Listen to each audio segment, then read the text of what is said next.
Welcome to Esoteric Recaps. Jess prepares to take Tommy, her autistic son, on a boat trip with her friend Greg. She hears the doorbell ring, but no one is there. Jess drives to a Florida harbor without Tommy, explaining that he is at school, and boards Greg's boat with his deckhand Victor, his married friends Sally and Downey, and Sally's friend Heather. At sea, a storm approaches, and while Greg radios the Coast Guard, he picks up a distress signal from a woman pleading for help.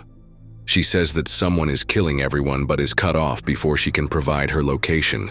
The sudden storm capsizes the boat and Heather is swept away. The others climb onto the overturned boat when the storm clears.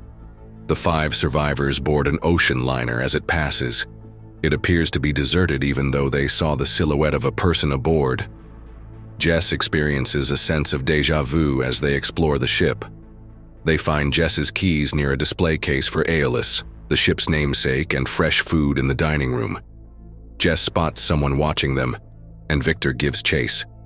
She and Greg find the words, "Go to theater," written in blood on a mirror. But Greg insists the crew must be playing a prank. Jess returns to the dining room, where the food is now rotting. Victor, covered in blood, tries to strangle Jess, but she fights him off and he collapses with a severe head wound.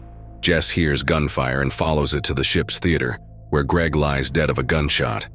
Sally and Downey say that Greg told them Jess shot him. A shooter masked in burlap kills them and chases Jess.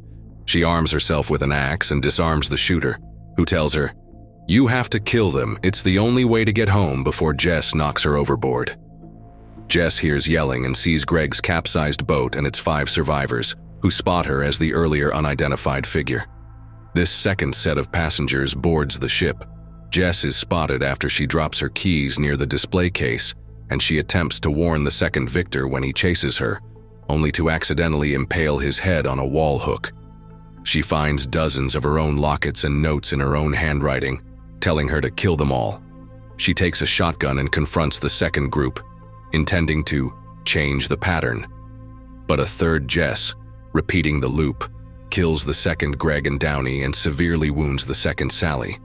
The first Jess chases the second Sally, who sends the distress signal heard on Greg's boat.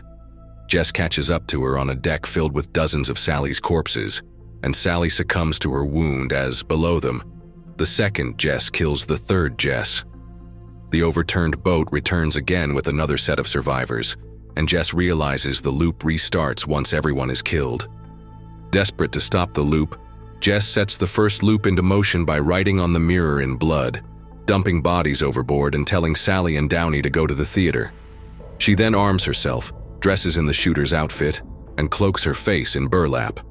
After she kills the others and is disarmed, she urges her counterpart to kill everyone before being knocked overboard.